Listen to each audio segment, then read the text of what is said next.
नमस्कार दोस्तों, मैं सुनील कुमार आपका फिर से स्वागत करता हूं आपके अपने चैनल क्या ऐसा होता है में। दोस्तों, आप जानते हैं पितृदोष।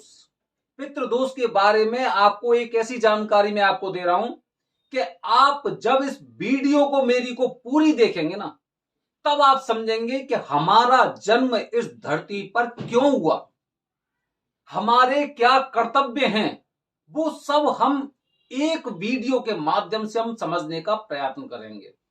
दोस्तों, जैसे कि बहुत से लोग हमारे देश में न जाने कितने लोग हैं, वो केवल एक बात समझते हैं कि कुंडली में पितृदोष हो तभी उसकी पूजा कराई जाती है। ठीक है, अच्छा, ये तो कुछ लोग हो गए। कुछ लोग कैसे होते हैं? कुछ लोग ऐसे होते हैं कि उनके पंडित जी उन्हें बता देते हैं कि आप पितृदोष की पूजा यहीं करा लो। ठीक है, अच्छा, काफी लोग आपको ऐसे मिलेंगे जो पितृदोष से बचने के कुछ ऐसे आपको उपाय बता देंगे कि भाई आप पीपल की सेवा करिए या फिर ये कार्य करिए और उससे आपका पितृदोष खत्म हो जाएगा। ऐसे करके आपको उपाय बताएंगे। मतलब कहते हैं ना, हमारे देश में भांति भांति के लोग हैं और उनका दिमाग कौन सी तरफ और किसके माध्यम से वो दिमाग आगे की तरफ बढ़ रहा है, वो कोई नहीं जानता। तो आज मैं आपको पितृदोष के बारे में एक ऐसी जानकारी दे रहा हूं दोस्तों कि आप ये समझोगे कि भाई पितृदोष मतलब जब पूजा कराने जाते हैं ना, हम पूजा कराने जाते हैं, उसके बाद हमें कुछ चीजें ऐसी महसूस होती हैं कि हमारा जन्म पृथ्वी पर क्यों हुआ है। दोस्तों, जैसे कि पितृदोष के बारे में बताता हूं कि जैसे कि पितरों का कुछ ऋण, पितरों का ऋण जब धीरे धीरे करके पीढ़ी दर पीढ़ी आगे बढ़ता जाता है तो उतना ही ज्यादा वो खतरनाक होता जाता है। जैसे उदाहरण के लिए मैं आपको बता रहा हूं, हमारे परबाबा थे, परबाबाओं ने हमारे ने ये नहीं देखा कि हमारे परिवार में कुछ ऐसी अकाल मृत्यु हुई है या फिर हमारे परिवार में से जो हमारे क्या बोलते हैं, जो हमारे पितर थे, हमारे पूर्वज थे, उन्होंने कुछ ऐसा कार्य किया जैसे सांप को मारा हो या मारने में मदद की हो, मरते हुए देखा हो, तो वो दोष हमारे परबाबा के ऊपर। लेकिन वो तो जानते ही नहीं थे और उस समय वहां के पंडित जी भी नहीं जानते थे। ठीक है, अच्छा, कोई बात नहीं। उसके बाद परबाबा के बाद बाबा आए। बाबा को भी कुछ इस तरह की जानकारी नहीं थी। वो दोष बढ़ता जा रहा, बढ़ता जा रहा। कहते ना, अगर एक दोष या गंदगी अगर बंद होना तो धीरे धीरे करके उसमें इस तरह के कीड़े पड़ते हैं कि आसपास रहना मुश्किल हो जाता है। इसी तरह समझते जाइए, स्टेप बाय स्टेप बता रहा हूं। फिर हमारे पिताजी को, मतलब परबाबा से बाबा हो गए, बाबा से दादा या परबा दादा हो गए, या फिर पिताजी, पिताजी के पास आ गए। पिताजी तक जब हम पहुंचते हैं तो पिताजी को इतनी जानकारी है कि लोगों ने बताया कि पितृदोष हो सकता है। तो उसको क्या करना चाहिए? आप काशी चले जाइए, आप ये कुरुक्षेत्र में कुछ जगह वहां पे चले जाइए, आप गया जी चले जाइए, आप कहीं और चले जाइए। इस तरह से आपको ज्ञान देंगे, लेकिन पितृदोष की शांति नहीं हो पाएगी।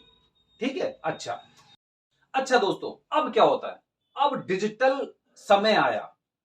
अब जो आज के इंसान के आज के जमाने के जो लोग हैं, वो आजकल यूट्यूब, फेसबुक, इंस्टाग्राम और जगह जगह चीजों को देखते हैं।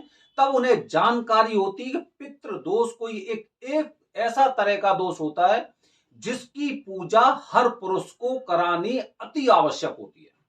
क्योंकि जो दोष हमारे बाबा दादा परदादा के समय से जो चलता आ रहा था, उस दोष का हमारी पीढ़ी ने कभी भी कोई समाधान नहीं किया है। तो अब हमें उसके खतरनाक परिणाम दिखाई देने लगते हैं, खतरनाक परिणाम दिखाई दे रहे हैं। वंश आगे नहीं बढ़ रहा है। अगर शादी हो गई तो बच्चे नहीं हो रहे, और बच्चे हो रहे हैं तो लड़कियां ही लड़कियां हो रही हैं। ठीक है, मतलब वंश आगे नहीं बढ़ रहा है। आगे उसके बाद काफी बार ऐसा होता है, घर परिवार में इस तरह का तनाव हो जाता है कि पति पत्नी में नहीं बनती है, बाप बेटे में नहीं बनती है, मां बेटे में नहीं बनती है। जो जॉइंट फैमिली होती है वो धीरे धीरे करके वो एकदम पूरी तरह से विघटित हो जाती है। और हम ये समझते हैं कि भाई दोष उसमें, मेरे भाई में, मेरे पिता में, मेरे माता में इनमें, लेकिन असली दोष को हम नहीं समझ पाते कि असली दोष क्या है। असली दोष पितृदोष भाई, उसकी जड़ें इतनी फैल गई हैं कि अब आपको चैन से नहीं रहने देंगी, नहीं रहने देंगी। ठीक है, अच्छा ये हो गया। अब क्या हुआ, तो अब अंत में हमें पता चला कि भाई पितृदोष का जो सबसे अच्छा जो निवारण होता है वो त्र्यंबकेश्वर में होता है। अब दोस्तों, अब देखिए, अब चीजें यहां से शुरू हो रही हैं। ये मैंने आपको पितृदोष के बारे में थोड़ी जानकारी दी। अब दोस्तों, हम बड़ा एकदम प्लान करके पंडित जी से मुहूर्त करके हम त्र्यंबकेश्वर पहुंच जाते हैं। वरदानी पंडित जी से हमारी बुकिंग हो जाती है।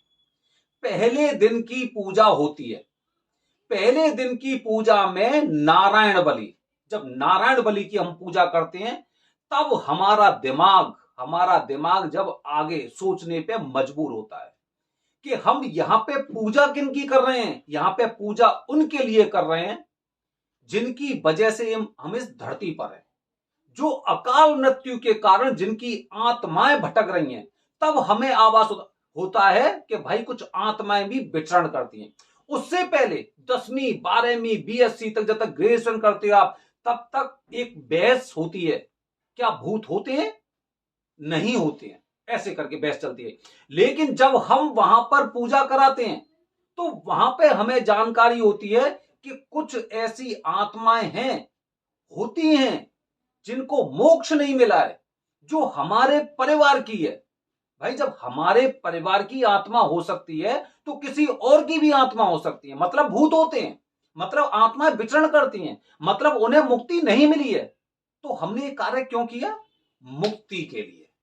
ठीक है, हमारे बचपन से लेके और जब हम बड़े हो जाते तब तक हमारे दिमाग में कुछ चीजें चलती हैं, क्या आत्माएं होती हैं, क्या भूत होते हैं, इस तरह की चीजें चलती हैं हमारे दिमाग।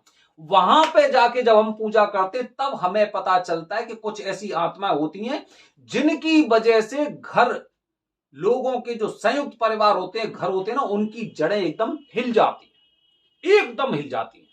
क्योंकि जिन लोगों ने पूजा कराई वो विघटित होने के पश्चात एक हो रहे हैं, और जिन लोगों ने पूजा अभी तक नहीं कराई वो संयुक्त थे, वो विघटित हो रहे हैं। हम यहां पे क्यों हैं? पितृदोष की पूजा के पश्चात ये पता चलता है ना कि भाई विघटन की जड़ भी हमें, विघटन की जड़ है, क्योंकि हमें ना जानकारी ना हमने पूजा कराई। अच्छा ये हो गया, ठीक है। तो उस समय हम नारायण बलि पूजा करते हैं, और नारायण बलि पूजा में हम अपने पितरों को पिंडदान करते हैं, उनका तर्पण करते हैं, और उनकी आत्माओं को, जो नारायण जी हैं, भगवान नारायण के द्वारा हम उन्हें मोक्ष दिलाने का प्रयास करते हैं, वो ऐसी पूजा होती है। अच्छा, दूसरे दिन दोस्तों जो नागबली की पूजा होती है, नागबली की पूजा हर इंसान को इसलिए करनी चाहिए क्योंकि आपकी पीढ़ी में किसी ने भी सांप को मारा हो, सांप को मारने में मदद की हो, या फिर सांप को मरते देखा हो, हुआ होगा, हो सकता है, कराने में कोई दिक्कत नहीं, कोई नुकसान नहीं है। अब सांप, समझना बात, हम क्यों आए? पितृदोष की पूजा कराने के पश्चात हमें पता लगता है कि हम इस पृथ्वी पर क्यों आए। अब सुनिए, सांप, सांप को मारा हो, सांप को मारने में मदद की हो, मतलब एक सांप से ऐसा दोष हुआ जो हमारी पीढ़ी को पूरी तरह से एकदम खत्म करने के लिए तैयार हो गया, खत्म कर रहा है। क्योंकि उनके अंदर भी जो आत्माएं होती हैं वो एकदम हमारे पितरों के तुल्य होती हैं, पितरों के तुल्य। आप उन इंसानों को देखना जिन्होंने कभी किसी सांप को मारा हो, वो आने वाले भविष्य में अधिकांशतः लोग पागल होते हैं या अकाल मृत्यु के शिकार होते हैं, ज्यादातर ऐसा होता है। और काफी अगर उनके परिवार ने कुछ बहुत अच्छे कार्य किए हैं तो हो सकता है कि ऐसी स्थिति से ना गुजरे हों। ठीक है, अच्छा अब देखिए कि जब हम वहां पर दूसरे दिन की पूजा करते हैं, पहले दिन की पूजा करते हैं, तो वहां पर नाग के बारे में पता चला, हमें कोय के बारे में पता चला, हमें गाय के बारे में पता चलता है, हमें संगम के बारे में पता चलता है, हमें गौतम ऋषि के बारे में पता चलता है, हमें ज्योतिर्लिंग के बारे में पता चलता है, हमें कुत्तों के बारे में पता चलता है। मतलब ये हुआ, जब हम वहां पे जाते हैं तो उसके बाद हमारी सोच होती है वो सांप के प्रति, कुत्ते के प्रति, गाय के प्रति और इस प्रकार के दोषों के प्रति हमारे जो पूर्वज होते हैं उनके प्रति वो सोच हमारी खुलती है, उनके प्रति वो सोच हमारी खुलती है। और जब वो सोच खुलती है तो हम पूरी तरह से, हम ना तो किसी पक्षी को कभी मारेंगे, ना किसी जानवर को मारेंगे। अगर पेड़ वाली बात है, वृक्ष वाली बात है, तो हो सकता है कि हम उसे भी कोई कष्ट नहीं पहुंचाएंगे। ठीक है, कि भाई जबरदस्ती उसे काट दिया। ठीक है, तो ये हो गया, वृक्ष हो गए, पक्षी हो गए, जानवर हो गए, आत्माएं हो गई, ज्योतिर्लिंग हो गए, पृथ्वी हो गई, भगवान की शक्ति हो गई, आत्मा हो गई, और ये सारी चीजें जो इस सृष्टि में समाहित है वो सब केवल और केवल पितृदोष की पूजा के पश्चात ही लोगों को पता चलता है। समझ गए? मतलब पितृदोष की पूजा के पश्चात ही हमें पता चलता है कि हमारा जन्म क्यों हुआ है। हमारा जन्म केवल रोजी रोटी के लिए, नौकरी करने के लिए, और केवल खाना खाया, नौकरी की, पैसा कमाया और बस अगले दिन फिर वो इसीलिए नहीं हुआ है, बल्कि हमारा जन्म इसलिए भी हुआ है कि हमें वृक्षों की भी सेवा करनी चाहिए, हमें जानवरों की भी सेवा करनी चाहिए, हमें अपने परिवार के साथ संगठित होकर रहना चाहिए, हमें अपने पूर्वजों पितरों के लिए श्राद्ध करने चाहिए, उनकी आत्माओं की मुक्ति के लिए हमें कार्य करने चाहिए, हमें दान करना चाहिए, हमें ज्योतिर्लिंग के दर्शन करने चाहिए, हमें धार्मिक स्थलों पे जाना चाहिए, वहां पे लोगों को देखना चाहिए कि वहां पे किस किस तरह के लोग हैं और किस किस तरह से वो अपने किए हुए का पश्चाताप कर रहे हैं या फिर दंड पा रहे हैं वो लोग। तो दोस्तों, ये मैंने अपनी वीडियो के माध्यम से आपको बताने का प्रयास किया है कि पितृदोष वो एक ऐसा दोष कि जब आप इसमें घुसते हैं ना तो आपको पता चलता है कि जब इसकी हम पूजा कराते हैं ना तब हमें पता चलता है कि हमारा जन्म क्यों हुआ है।